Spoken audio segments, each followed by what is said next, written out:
I'm Sid Mitchell, and these are my stories.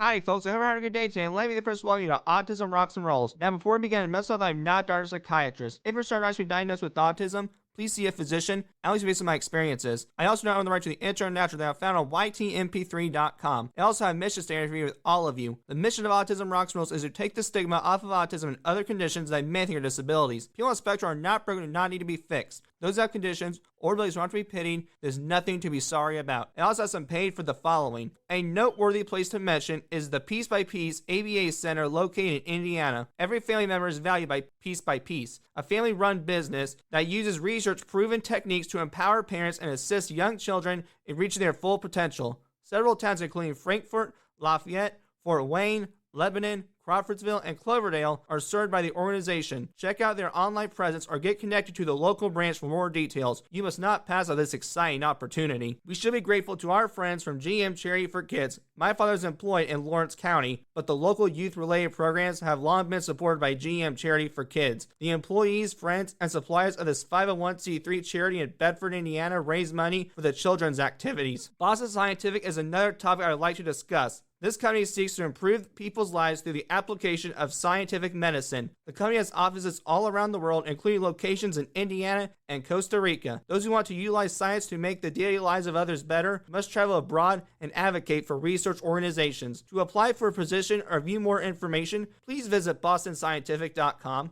I should also bring up the Moose Lodge in Bloomington. The Moose may have started when its founder, Dr. Henry Wilson, built the first lodge in Louisville, Kentucky in 1888. Originally, the Moose was established primarily to give men a place to celebrate life, interact with one another, and socialize. At neighboring lodges, you must enjoy a range of events as a group or on your own. Numerous events are available at the Moose, such as sports, dances, live entertainment, and celebrations for the holidays, and even themed meals. Take a look at them now. And there are some people I like to thank. First is more of just telling my listeners right now, lots of new things are out in AR's world. First, I have a new blog called Heartthrob. Be sure to read it. We also have new limited edition shirts that is volleyball themed. The shirt can be yours for only $20. The latest new item is that my mother in C105 Meet My Mother has a new podcast episode on her Autism Rocks and Roll spin-off podcast. In this episode, she interviewed me on My Way or the Highway and C103, My Way or the Highway for more information, and be sure to listen to both episodes, please. I even got a part-time job at the WQRK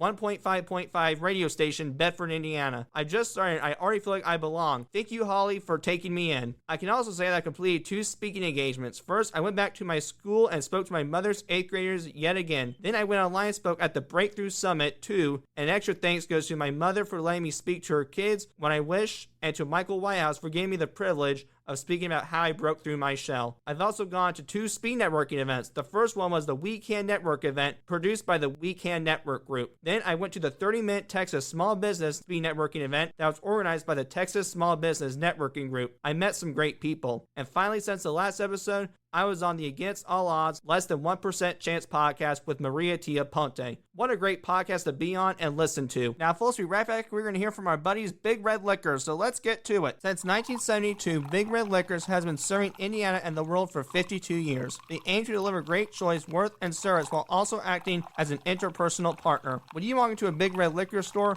you will not only be surprised, but also astonished by what the employees have to offer and the experience as well. They discuss the past and norms involved with responsible drinking. From the president to the entire staff, their objective is to make daily tasks easier and more pleasurable. It is shown because they serve beers that are made in foreign countries such as France and Japan. They sell more than just alcohol in their store, including cigarettes, kegs, and snacks. Your time at Big Red Liquors is more of a great time if you are the Big Red VIP. VIP members receive priority notification for hard-to-find products, elite barrels, uncommon beer releases, special events, and more. It is even a convenience since Big Red Liquors offers delivery if in Indiana. Like me, Big Red Liquors owns a podcast called the Liquor Store Podcast that should be checked out. All the more why anyone should make a stop at a Big Red Liquor store near you. Or if not, make sure to download their app to stay in the loop. Alright folks, we're back and it wasn't Big Bad John stuck in the mind, but it was Big Red Liquors stuck in there instead. Now you've heard from Big Red Liquors, we're here for today's featured guest, my main man, Kevin Lowe.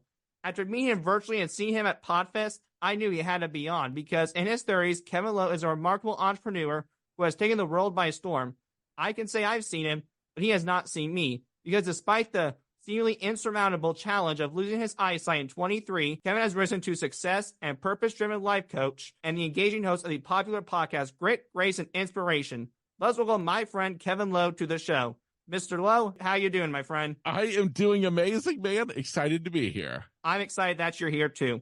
So my first question to you is, what does being blind mean to you? Basically, it means I don't see. Being blind, honestly, it's taking on a different definition. I would tell you when I first went blind, it was horrible, that it was a real life nightmare. Over 20 years later, it's just part of life. I've just learned to see life differently now. How do you see life differently? I have learned how to harness the power of being blind, and I found a lot of blessings in it. I find that I pay attention to things much more. It is not uncommon for me to be with my family and to be out somewhere and us return home and me be talking about whatever feature it was of where we were, like how amazing it was. They're like, oh, I didn't even notice that. I think the biggest blessing is the way in which I get to meet people. I don't have that initial visual cue that already starts forming opinions in my head of who this person is. It takes me actually getting to talk to the person. Therefore, I like to say that I feel like I see people much better than people with sight. That could be an argument right there. And you're talking about picking up on things. Believe it or not, those on the spectrum often do that as well. They pick up on things quick. What were your initial thoughts when you saw you were going to be blind? It was actually something that happened completely unexpectedly. What caused it was I had a brain tumor. I was 17 years old and in my junior year of high school when we found out that I had this brain tumor. Luckily, it was non-cancerous, but they gave me at most 6 months to live if this tumor was not removed. I went into the surgery expecting that everything was going to go perfectly fine. That is exactly what the doctors told us was going to happen. Literally, they would go in, they would remove the tumor. I'd be out of school for about 3 to 4 weeks. Then life could return to normal. Instead, I came out of that surgery. Everything changed. And the biggest was about a day after coming out of the surgery, my family realized, because I have no memory after surgery for probably about a month later, they found out that I could not see. Totally unexpected. Left completely blind, meaning no light perception, shapes, shadows, nothing, as well as lost my ability to smell, short-term memory loss for 6 months. Well, now that we're going to that topic, let's dive into that a little bit. So do you miss any smells, first of all? And what are some of the other medical issues that you have? Maybe back when it first happened, maybe I would miss the smell of walking into my Nana's house on Thanksgiving and smelling the turkey. But it quickly became smell is just something that it's just absent. You don't realize it until every once in a while I'll have the weirdest thing happen. I'll all of a sudden smell something. I don't know what in the world triggers it. Doctors say that it's something to do with my taste buds. And it makes me realize, wow, I'm missing out on this whole other dimension of life. It's definitely been easier to get past not being able to smell than it was getting over not being able to see. That is for sure. The other medical issues, the brain tumor that I had, it completely killed off my pituitary gland. That is how we found the tumor in the first place, is that I hadn't hit my growth spurt. I was only like 5'3", hadn't gone through puberty, had migraine headaches every day of my life. That's what led us to have me get an MRI. After having the brain tumor removed, I then had to go on all these different medications that I'm still on today to replace what your pituitary gland does naturally. So your pituitary controls all of the body's hormones. Here I am today, just over 20 years after going blind, after that surgery. It's a constant balancing act of medicine. Like when you get sick, for example, a normal person, their body will immediately start creating extra steroid to help fight off that. Well, my body doesn't do that. I have to realize, oh, okay, now I have to increase the dosage on that medicine. There's some days I just don't feel good. I've often said in some ways, this condition is more of a disability than even being blind. You can find ways to get around being blind, but you can't find ways of getting around when your body has no energy and you can't do anything. Some days your body likes you, and some days your body just doesn't. I'm going through that recently. I have allergy issues. There are points in my days in life where I've been coughing a little bit too much than a usual day. So how do you think someone who is blind brains operate? Absolutely. If you did like an MRI of somebody who's blind, their brain's visual cortex, it has just zero activity. We'll maybe get to it later on. Is somebody, though, who's blind, who then uses echolocation, their brain's visual cortex is lit up just like somebody who can see. What is the most rewarding and the most difficult part about being blind? Most rewarding, not necessarily story I get to share about having my life completely flipped on its head and being forced to rebuild my life, to recreate my life, to discover a whole new identity of who I was, what I loved, what I dreamed about. The biggest thing that I look at it as a blessing is hopefully help other people who are going through all different kinds of challenges in life, to just be as an inspiration, to remind them that you're so much more tough and able to overcome stuff than you can even imagine. I think the biggest thing for me is freedom. Being blind, obviously I can't drive. And when I went blind, I had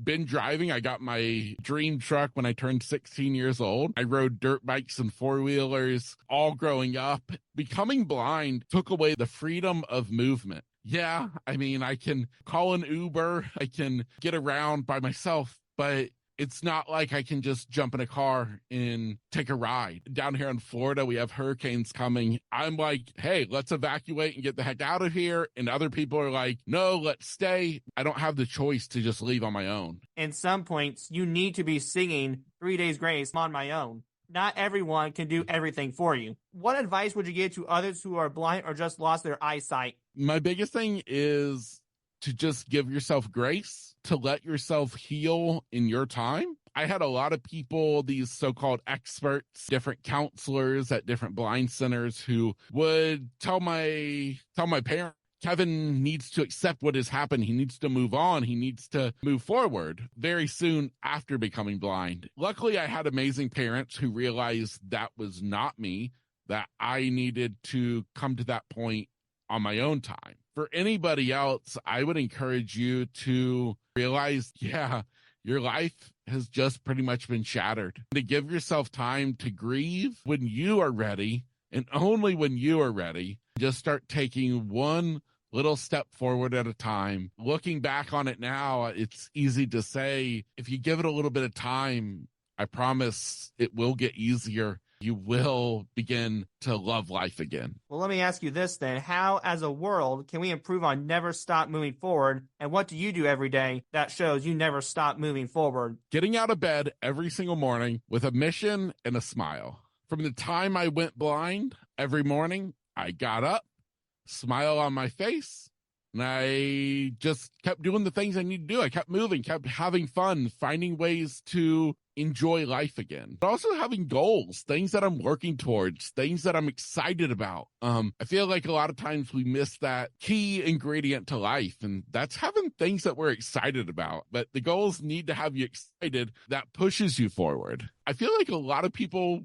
miss that key ingredient in life, is having stuff that you're excited about. And luckily, I have really used that as a big motivator to me to keep me pushing through even on the hard days. And what I like too, it's not the same for everybody. For me, something that makes me excited is amusement parks. For you, it's life coaching. Exactly. It's different from everybody. That's what's cool. I would agree. Or for both of us, going to Podfest, which leads me to this question. What were your thoughts of me at Podfest when we actually met in person? Oh my goodness. I would say you are pretty much just like you are here on the podcast. Your voice is just the same.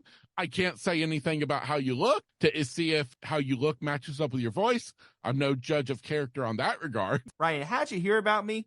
Again, because before Podfest, you heard about me somehow. I just can't remember what happened between us two. I somehow learned about your podcast. I've been doing the podcast thing since 2020. And so just being involved in that whole world with Podfest or just all the different like Facebook groups that are about podcasting, I'm sure it was through some type of means like that. I want to know about technology. So have you used any technology to help yourself? If you do, what technology do you use? I always say that I went blind in the right time era, and that is because technology has made my life very easy in a lot of ways. Even since I went blind, the technological advances are extraordinary. Literally today, I have a normal laptop computer, just like anybody, but I have a software program called JAWS. It is a screen reading software program. Basically, it enables me to use a computer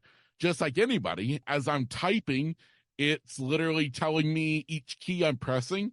Plus, I'm navigating through the computer and on the internet and everything without a mouse. Instead, I'm just using all keystroke commands, and it's reading the whole time, depending upon where I'm navigating it. That has been a game changer. The iPhone. When the iPhone came out, the first iPhone was not accessible, but starting with the iPhone, I think the iPhone 3, they finally included built-in screen reader called VoiceOver. That has continued to improve along with the iPhone. I do everything I really need to with either my laptop computer or my iPhone. What's amazing is on my iPhone, not only is it accessible, just like anybody, I can use the phone, but I have these different apps. One of the best I have is called Be My Eyes. The way that it initially worked is you would click on the app and people would have downloaded the app and would either mark themselves as a user or a helper. Literally what was cool is you 24 hours a day, 7 days a week, you could click on that app and say that you needed help seeing something.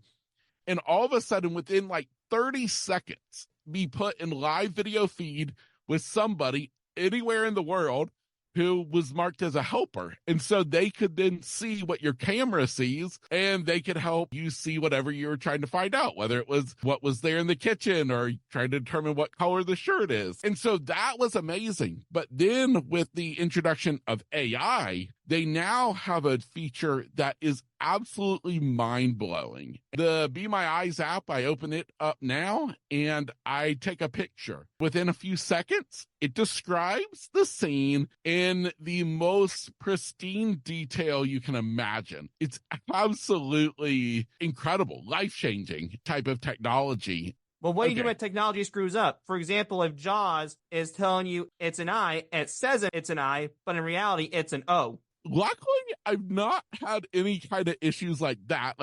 But I have the issues with technology just like everybody has, where all of a sudden you open up your computer and it's decided to do an update and it's changed everything. Now my JAWS maybe isn't talking. It's not working. And so when it's not working, I mean, I am totally done for. I have to try and get some sighted help. One thing I have learned to do is utilizing that same app I talked about, the Be My Eyes app, is I have learned now in instances where JAWS has quit talking, I will use my iPhone and take a picture of my computer screen, and it can at least tell me if there's a pop-up window with some type of error message. Technology is one of the greatest things, honestly, for me, especially being blind, because it is just made so much of the world accessible to me. But when it doesn't work, it can be the most frustrating thing in the world. Yeah, I feel bad for you if you had a power outage.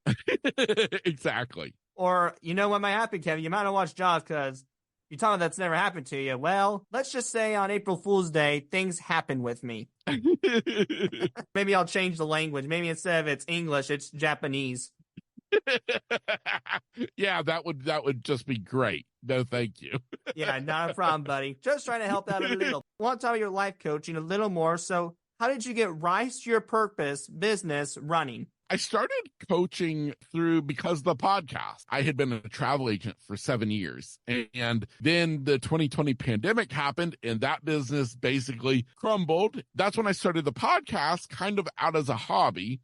And through the podcast, I kept getting into these really amazing interviews with some of my guests. at the end of the interview tell me, you should be a life coach. You ask questions that no one asks, or they're like, you see parts of my story that people never see. It was kind of funny because when I started a podcast, I had no idea what a podcast even was. When I would become a coach, I literally, the first time I heard of it, I had no idea what a coach was. I had only ever heard of a PE coach in school. Slowly but surely, I ended up becoming a life coach, and then slowly niching down a little bit into what I call life purpose coaching. And that is helping somebody to identify their life's purpose and then helping them design their life around that purpose. Because I have come to find out in my own life, if you want a life of fulfillment, of joy, you got to be sure that you're in alignment with your purpose. We're actually the same as my mother is. And for listeners, C105, Meet My Mother. When I told her I'm going to start a podcast, she didn't know what it is. Yet today, she's now listening to podcasts when working on her garden. That is funny. Podcasting, once you get into it and you realize all the different podcasts that they are, I rarely listen to much anything else. Yeah, and it helps too because you don't have to say, well, what's going on in this movie? So who's this character? Who's this guy?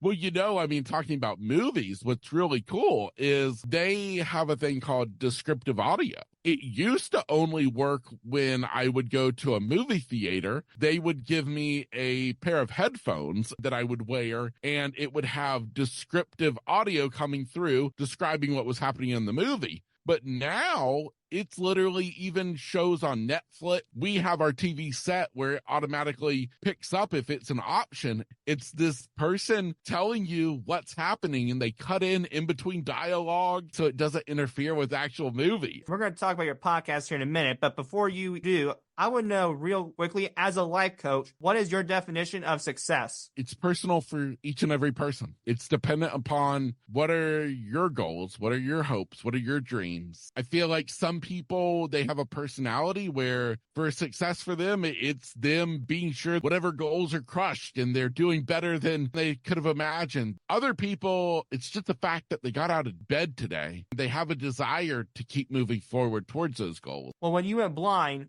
what were some of the new goals you had, and what old goals had to go out? The only goal that I really had right when I went blind was that I still wanted to graduate with my class. That was something with all the health issues that I had. My parents, grandparents, doctors, they honestly didn't think was going to happen. And darn it, if I didn't catch up with all my schoolwork, I never went back to school the rest of my junior year. Instead, I did it all at home. I had teachers with a program called Hospital Homebound. They came and taught me my school subjects. I ended up making it back to school for the start of my senior year. And lo and behold, my goal was crushed. I walked across the stage of my high school graduation. I can imagine that. I bet everyone was clapping, hollering for you. They were. It was pretty awesome. I'm glad. You deserve it, buddy. Thank you. So we got to talk about your podcast. Can you tell us about the Grit, Grace, and Inspiration podcast? Absolutely, man. It is something I've just become where I love it. I love being able to be creative. Back when I could see, I was somebody who I loved drawing, everything artistic. Finding podcasting, I've realized I can be artistic and creative now with my voice and creating audio. The podcast is amazing. The whole mission of Grit, Grace, and Inspiration is to help that person on the other side of the world who I'll never meet and I'll never hear from. But that person will hear something that I say or my guest says, and it will give them that little spark they needed to keep going one more day. Because the fact is true is that life is hard, no matter what any of us are going through. I want the podcast, whether it's my solo episodes that I do, or my interviews that I do, I just want to be sure that people can listen to this and find inspiration, can find some motivation, and just be encouraged to just keep going no matter what. Right. And people can find your podcast on all social media platforms, right? Absolutely. Good, because at some point, somebody needs to hear something when they're having a bad day. So there's a couple things you say on your website that I want to talk more about. That is walk by faith and not sight. So what do you do to walk by faith and not sight? My faith is a big part of my story. I am only where I am today because of my faith, my relationship with Jesus Christ, and my family. When I say walk by faith, not by sight, it's literally what I do every day, in the physical sense of getting up every single morning and pushing forward without sight. So I want to talk about now you have these dates, which are blind anniversaries. So can you reiterate why your 17-year blind anniversary was weird? That was happening in the year 2020, was going to be the 17th anniversary of when I went blind. Now, backing up a little bit, when I found out that I had a brain tumor, my personality, I named my tumor Bob the tumor, and me and my whole family before my surgery, we literally had a big, huge going away Bob party. After my surgery, it didn't go the way anybody expected, but yeah, every single anniversary, me and my family, we get together to celebrate life. I was in the hospital the day before my actual surgery. I had to check in the day before. That night while in the hospital, I wanted Outback Steakhouse. My sister and aunt went and picked up takeout from Outback and brought it back to the hospital. Every anniversary, we go to Outback Steakhouse. What was cool, though, about the 17th anniversary, I was 17 when I went blind, so it was 17 years sighted, now 17 years blind, and that happens to be on the year 2020, a number synonymous with vision. And so I thought that anniversary was too cool, and that's why I had, as a travel agent, literally planned a huge, epic group cruise that there was about 50 people going on over my anniversary to celebrate. What do you like to get at Outback Steakhouse? My go-to now is the Alice Springs chicken. Back when I had my brain tumor, it was always a steak. Dude, you gotta try their wings. They're phenomenal. Oh, really? I oh my never would have goodness, thought bro. to try those. Best wings in town. Well, I'm glad to hear that. I will definitely have to give that a try. Do you choose like any particular type of flavor, or? It's just mild, medium, or hot, but they put certain spices on there that are really good. Now, you do the Nashville one. I don't know if they still have it, but those are decent. Yeah. Don't go for the Nashville. Get the ones that are the appetizer and have the butter in. I think they're called Kokubanu Row or something like that. Yeah, I have seen that on the menu. Absolutely. I will have to give that a try. Yeah, but I'm biased because buffalo wings is my go-to meal in general. So before we get into another topic, who's this neurosurgeon you call on each blind anniversary to thank? That is Dr. Trumbull. He was located at the time when I had my surgery in Orlando, Florida, which was only an hour from my home. So I live over near the coast near Daytona Beach. He was literally the leading pediatric neurosurgeon in the country. He is literally my hero for the fact that he saved my life. What's amazing about him is a lot of times we think of doctors in that type of status as being kind of like they have that God complex. Not him, because I can remember me and my mom, we would go into his office for all the follow-up appointments after my surgery. And I remember that man, he would literally sit there and he would cry right along with me and my mom. He always said he didn't understand why I couldn't see. He said everything was intact. Everything was perfect, just like all the previous surgeries he'd done. And yet this happened to me. I have always admired him. He has since moved away. He's out in, I think, like either North or South Dakota now, but you can better bet I have tracked him down, filling him in on what's going on, and he is always right there to respond. I have a hypothesis. I bet he cried because it was personal to him and professional to him. For personal reasons, because he took something away from you, that was your sight, but maybe for professional reasons as well, since he's never failed through that surgery, and he did. That's a theory. I don't know if that's correct, but I'm going to throw that out on the limb. So now I want to talk about your speaking engagements. So do you have any speaking engagements coming up, and what speaking engagements have you done? I don't have any coming up. So public speaking is actually something that I'm really starting to pursue quite a bit. I've done some little things, like I have spoken at different schools and stuff, middle schools, elementary schools. I did one big event back in like 2017, and it had a room of 100 people that I got to speak at, and that was cool, but that was about it. Maybe you can start with me. What I could do for you is after this is done, I'll talk to my mother, and we'll see about you speaking to her classroom, virtually or in person. Awesome. That would be cool. There are two stories I want to talk about. So I call it the grocery store story and the homeless child asking questions story. The first one is that the child basically knows you after you spoke, but then the other one kept asking you questions and you found out she was homeless. Why are those two stories a keynote in your life? It's funny that you bring this up because I haven't even thought about that in a long time. I was speaking, I think it was my second year in a row speaking at the middle school. The teacher who I spoke with her class was actually my own sixth grade teacher. I was speaking to her class, and there was one student, and ironically, it was the one student who the teacher had warned me about prior to all the students coming into class.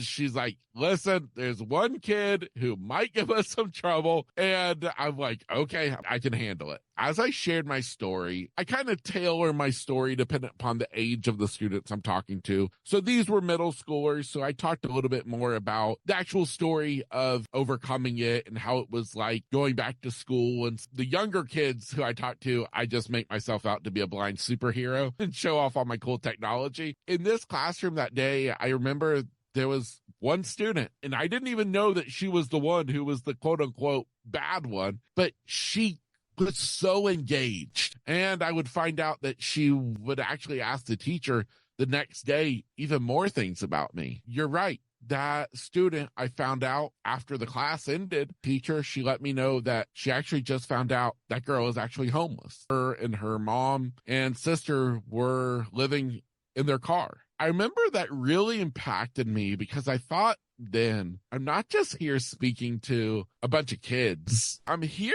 with an opportunity to maybe be that one voice they needed to hear to remind them that it's going to be okay, that life's going to get better. Things may be hard right now, but they don't have to stay like that. Well, it probably helped her too because she got attention, and it was probably the first time in a while since she's got positive attention. Students, when they act up, in my opinion, it's because they want attention, whether it's positive or negative. And even though it's negative, someone's still paying attention to them. And that's what every student/child wants. Thankfully, I got it from my family, but unfortunately not from my peers.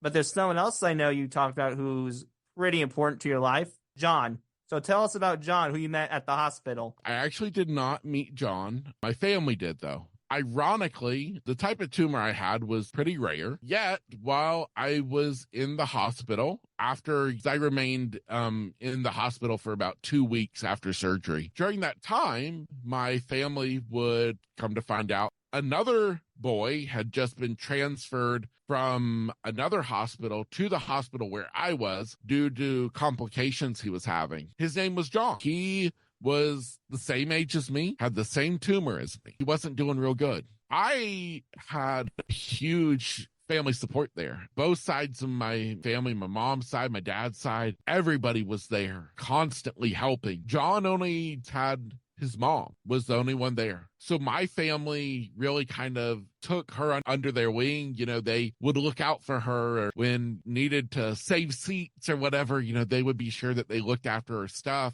And my mom was the one who got to become friends with her during this time. So surgery was October 28th.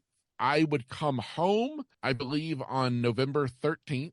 John was still in the hospital, and my mom actually made a couple of trips back and forth over there. And I believe, if I'm not mistaken, it was on Thanksgiving Day that John passed away. In the years since then, it's really always been there in the back of my mind. It's eaten me up at times because I thought, why did I get to live and he had to die? Why did my mom get to keep me and his mom didn't? I don't have an answer for that. I don't think anybody does. Only God knows that. I remember on my 14th anniversary, I actually, for the first time, got to meet John's mom. I didn't know if she would want to meet me. Luckily, my mom had been friends with her through Facebook. We were able to reach out to her because I knew it would be hard for her. It was crazy, man. Literally, they said that me and him looked alike. We had the same type body shape. We were like the same person. Almost even listening to her talk about him, a similar personality. I was grateful, though, that she did agree. And I remember hugging her when we were leaving, and I remember crying, and I told her I was sorry and I didn't understand why I got to stay. To this day,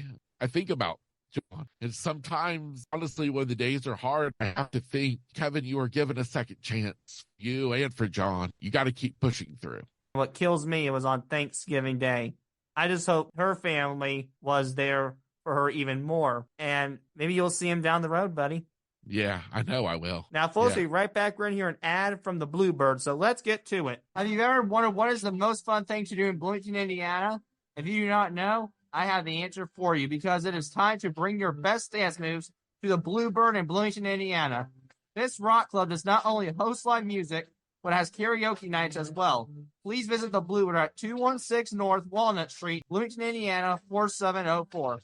If you have any questions, please contact them at 812-336-398. I repeat, that is 812-336-398. Or leave them an email at their email address, dkubiak1@gmail.com. That is spelled DKUBIAK1@gmail.com. This is the place to be if you want to have a great time. I can promise you that. All right, folks, we're back. You might meet a Bluebird there. You never know. So, Kevin, I wanted to talk to you about adapting. What do you do to adapt quickly in a new environment? So when you go from home, where it's a small space, now you're at work where there's people and lots of obstacles, such as tables and chairs. How do you, and I quote, see that? I am in a new environment. I have a couple of different ways. I adapt very quickly and very easily to new situations. I, of course, have a cane that I hold out in front of me. I can identify, say, like I was going to a hotel when you're traveling. Hotels, I mean, they're pretty basic. It's you learn, oh, okay, here's the dresser, here's the beds. I'll tell you one thing that makes it really, when in a new environment and trying to figure out, is the fact that I use a skill of echolocation. That enables me to preview my environment by seeing through sound. I can talk about a hotel room. I can walk in, everything has shape. I mean, I do some clicks and I see the dresser or see the bed. You also hated school. What about school did you hate? Was it the structure? Was it teachers? Was it people not being patient with you? Was it just you not liking it? Was it teachers being snotty? What were the factors, bub? I don't really know why I hated school so much. I was very good all in school. I got good grades. I would always have a lot of friends, but I grew up as a kid with my older sister, who's 5 years older, my cousin, who is 5 years older. The whole time growing up, I grew up with them. I was way more mature than my age group. A lot of times growing up, just thought that a lot of the stuff that the kids my own age were doing was kind of stupid. I mean, maybe that impacted even like outside of school why I didn't hang out with a lot of friends up until high school. About 10th grade is when I actually started hanging out with a lot of friends outside of school. I don't know, man. It was like, I'd rather be home or I'd rather be out doing something. To a point, I hate to say this, I did like school. I was the complete opposite. But for some, with what they're going to do for a career, it's not needed. How is an English paper going to help someone do construction? You're not writing a paragraph about how you're going to build a house. I'm a big supporter of the vocational colleges that teach student trade. I think that stuff is so needed, and I believe our schools should be more adapted to creating good humans rather than good students who can write a bunch of essays. But it's also hard, too, when every student has a variety of interests, and it's not just one interest. A teacher could probably do that if everyone loved podcasting. That's exactly why I'm not a teacher and I don't plan out the education system. I will definitely be glad to leave that to somebody else. On the flip side, what they can do is one-on-ones. So I know at points you turned to the Incredible Hulk because your sodium was up. What were some of the crazy stories you heard when you turned to the Incredible Hulk? That was that point after brain surgery in the ICU. The stories my family have are crazy. I mean, I would do crazy stuff like my Nana, my grandmother. Apparently, I would use her finger, I thought was my toothbrush. I would literally take her hand holding her finger and brush all of my teeth. The funniest thing, though, is they said that I then grabbed hold of her forearm and started squeezing. And they're like, Kevin, what are you doing? I'm trying to get the toothpaste to come out. Apparently, I thought her arm was a toothpaste bottle. In terms of like the Incredible Hulk, apparently at one point I picked my dad up by the neck. He was apparently leaning over my hospital bed and apparently one-handed by the neck and lifted him off the ground. I was so bad, they would take shifts of, I think, like no more than 10 minutes. It would be shifts of 5 different people. All of my family members were all there, and they were amazing. They didn't want the hospital staff to have to strap me down. And all they could take was like 10 minutes at a time because they'd be so worn out trying to keep me under control. At least you didn't think her finger was deodorant. And you're trying to do it's like, ksh, ksh. Why do I still have BO? I'm using deodorant.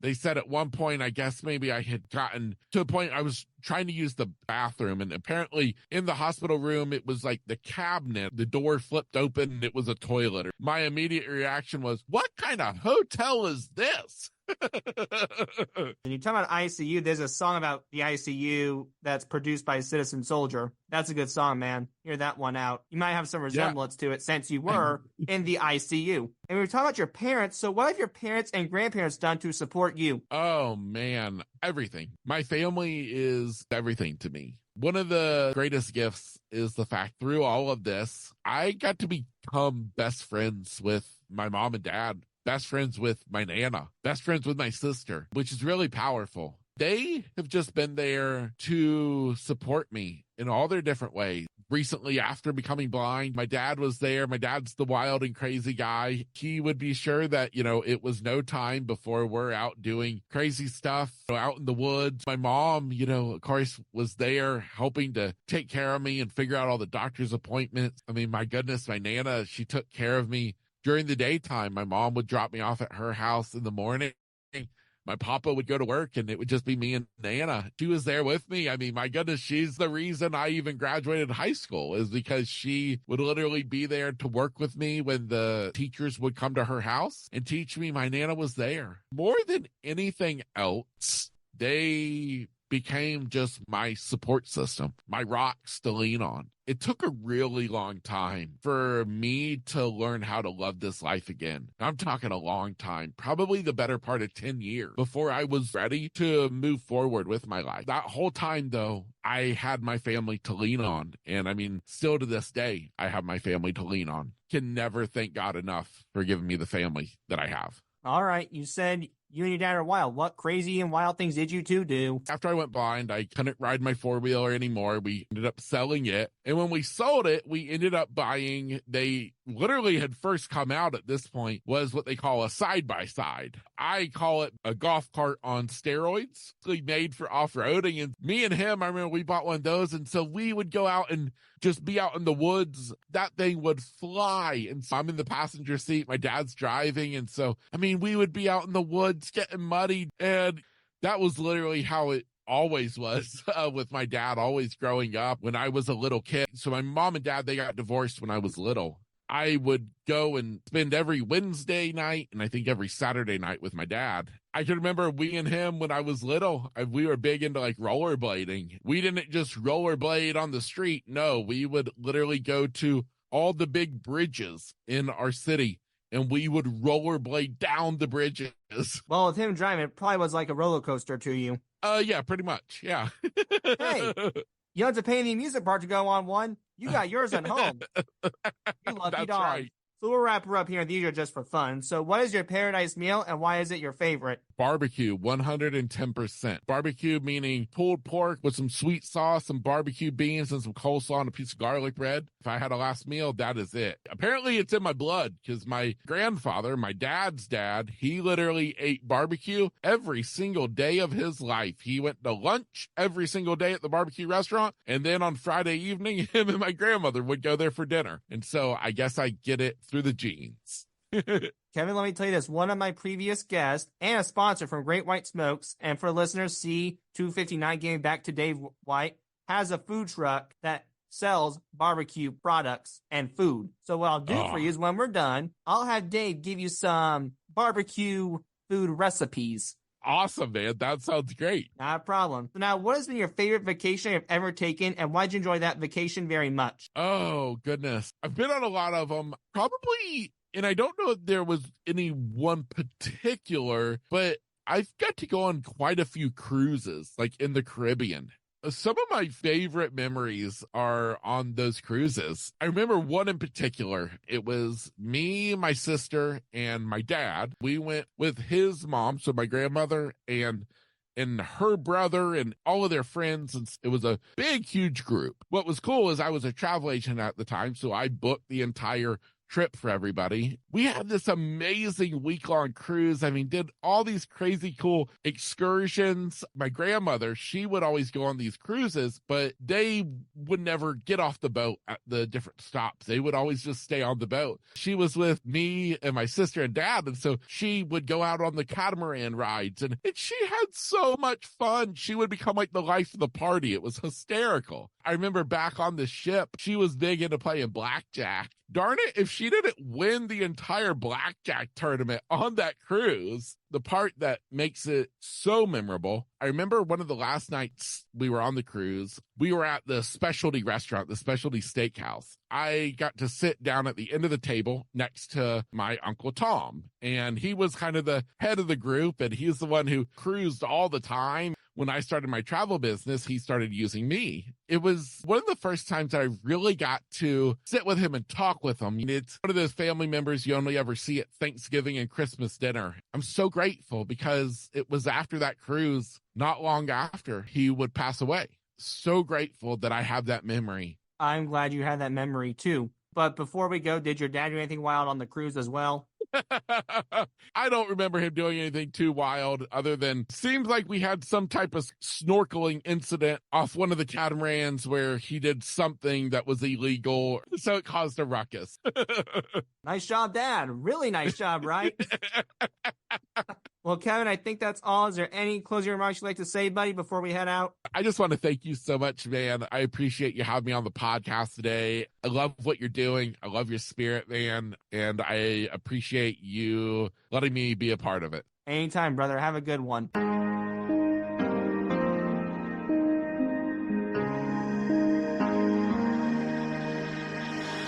woke up today and the world felt heavy, so I grabbed my keys and I went for a drive. Thanks for joining me for this episode. Please turn for another episode coming in very soon. I hope you enjoyed listening to me ramble. Thank you very much. Amazing grace came flooding through the windshield.